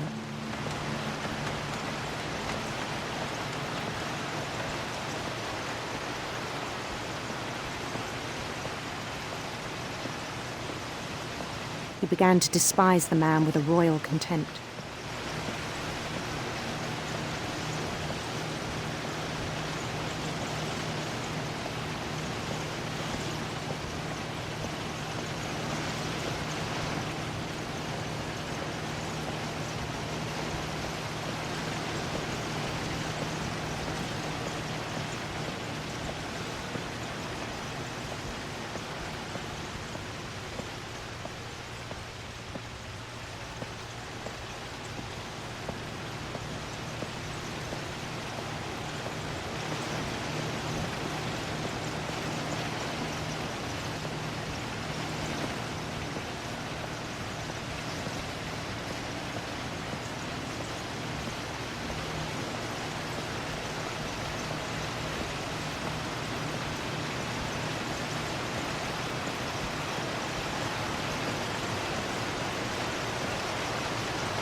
I still thought I could save him.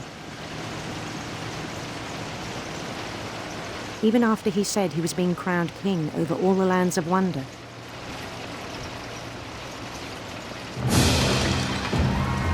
The palace would be packed with his companions.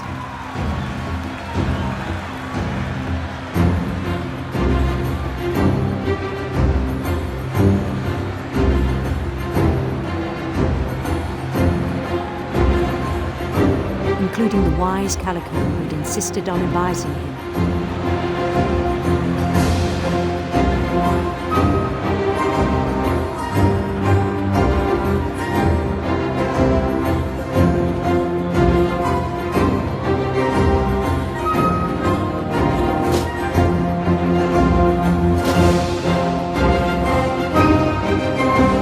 His queen waited, holding his crown.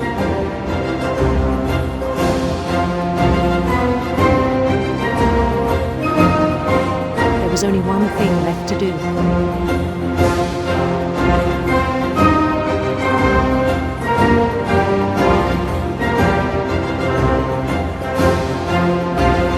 Bend down his head.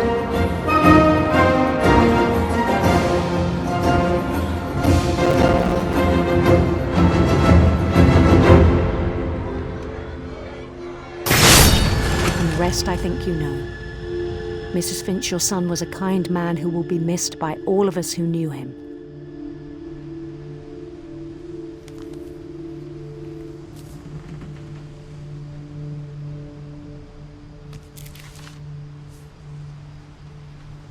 My brother was really cool. I wish you could have met him.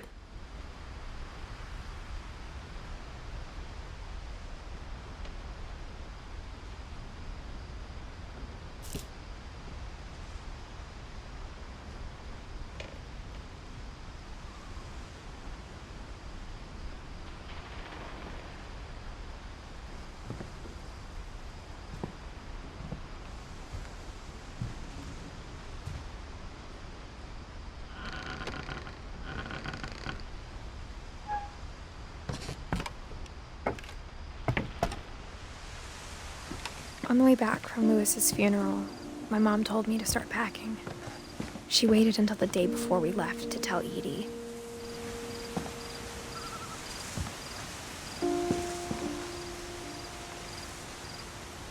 I'm not sure if she wanted to make it easier or harder.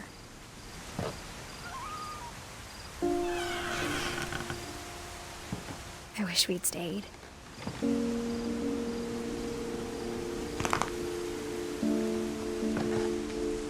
But I understand why we left.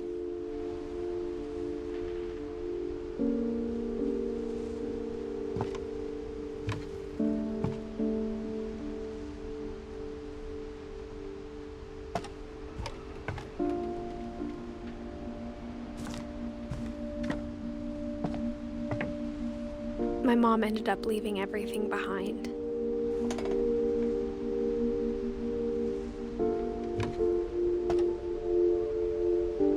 What happened that night had been coming for a long time.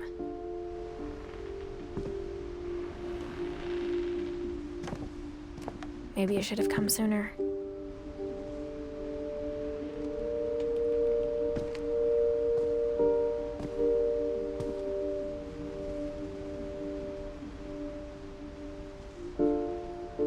But it had to end one way or another.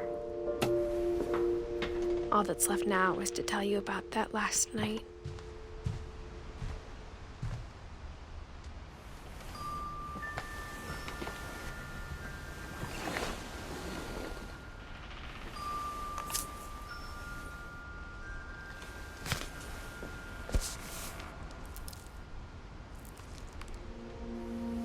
That whole last day, Edie just watched us pack and didn't say a word. Until supper, when she raised her glass and said, "To our final night together, and all our final nights apart." Grandma, you know what I said about alcohol. Some of your medications are very Edith, specific. I left a present for you in the hallway. Why don't you go open it? The grown-ups have to argue now. I'm sorry, you're right. We're all leaving tomorrow. Let's just enjoy our last... I'm not leaving. Edith, you're excused.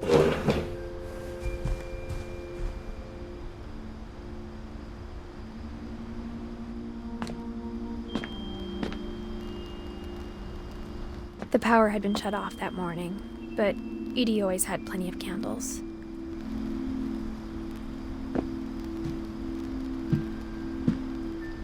When my mom sealed the library, I don't think she knew about the other entrance. Or that Edie had a key to it.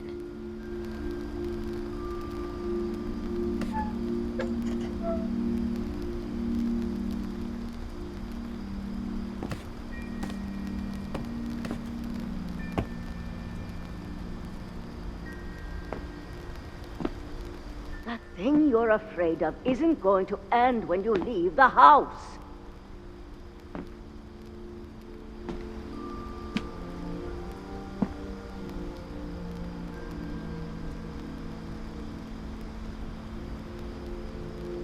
Edith has a right to know these stories. My children are dead because of your stories. I think it's best if Edith and I leave tonight.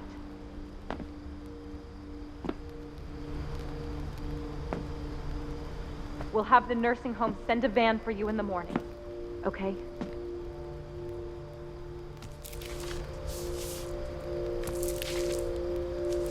Dear Edith, there's so many stories I wish I could tell you, but there's only time for one.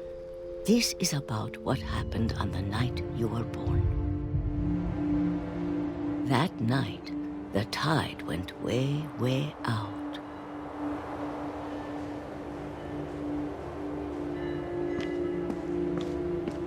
It was the first and last time I ever saw the old house aground. There'd been an earthquake out in the middle of the ocean. They called it the lowest tide in 1,000 years. God, it smelled awful. You know, I've seen that house every day of my life.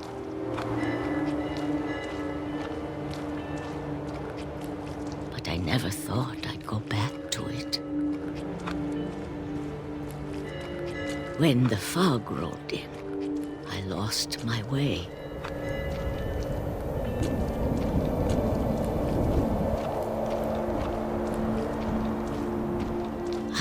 turned around.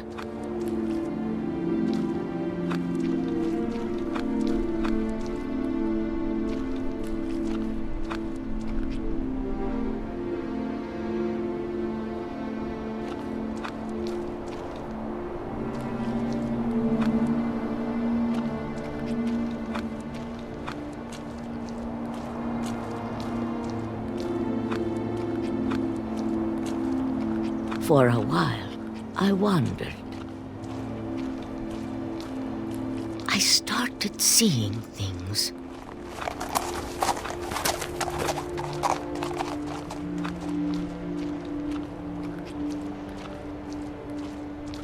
Things I'd forgotten had ever existed.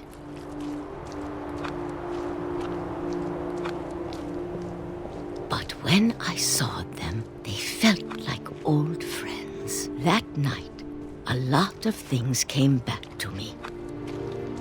Or maybe I came back to them.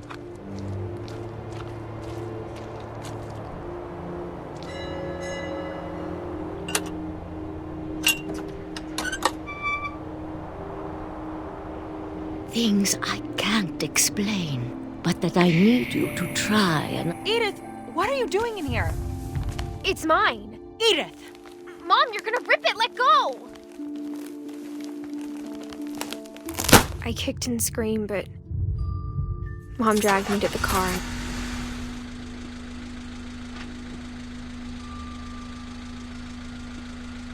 I never saw Great-Grandma Edie again. The next morning, the van came to pick her up, but she was already gone. After that, we moved around a lot.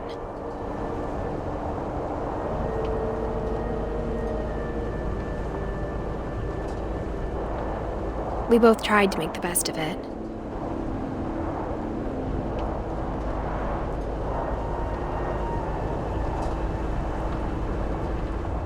A few years went by.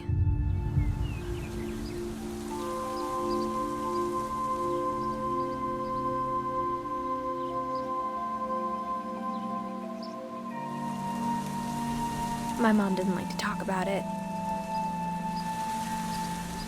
But she started getting sick a lot. The rest happened pretty quickly.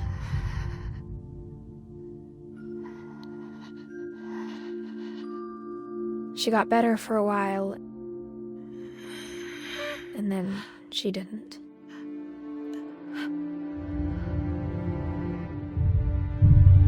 And then I was alone. The last Finch left alive.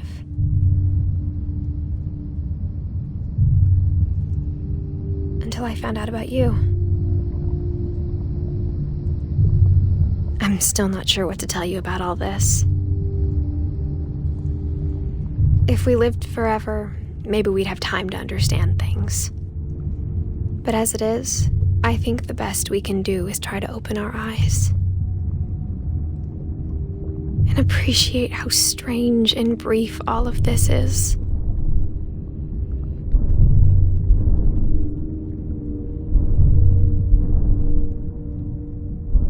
This journal was supposed to be for you. But now I hope you'll never see it. I just want to meet you and tell you all these stories myself. But I guess if you're reading this now, things didn't work out that way.